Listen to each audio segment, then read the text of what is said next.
I'm actually genuinely not shocked that so many people are struggling to land jobs in the current market. So today, I've interviewed 6 people, okay, for a software engineering role. Okay, so this isn't senior software engineers, this is people that are entry to sort of mid-level. Okay, now the role itself is paying around 150k. Okay, so that's the starting point. It's up to 200k. Okay, now the 6 people that I've interviewed were all atrocious.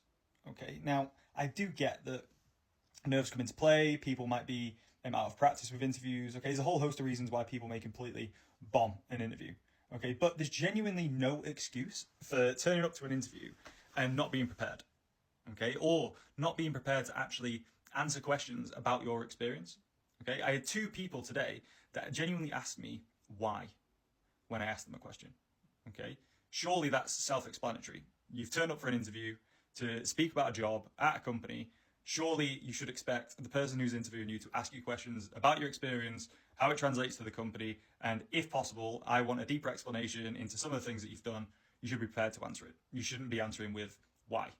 Okay. The second thing is, this happens quite a lot, but it's happened today, and this is why I wanted to make this video.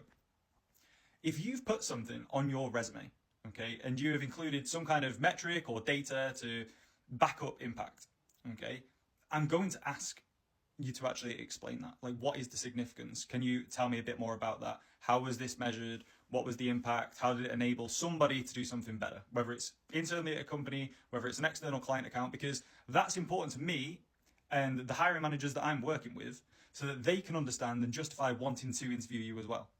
Okay, so when I asked the candidate today, how did a 20% improvement in stakeholder decisions actually affect the business? How did it impact the business? Okay, what did it enable them to do better? And also, I asked them, well, how was that 20% actually measured? What did it look like before? And if there wasn't that 20% improvement, what would that have meant for the business? You should actually be able to explain it. Okay, one of the candidates that I asked to explain the metrics and data in their resume couldn't do it. Okay, and I asked them, it's okay if it isn't real. Okay, I'd just rather know now because it saves us both time. Is the data that you've presented in your resume actually real? Or have you made it up to just put a metric in there because that's what you've been told you have to do? And they just straight up said, well, it's not fully false.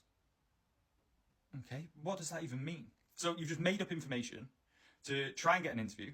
Okay, and I do get people can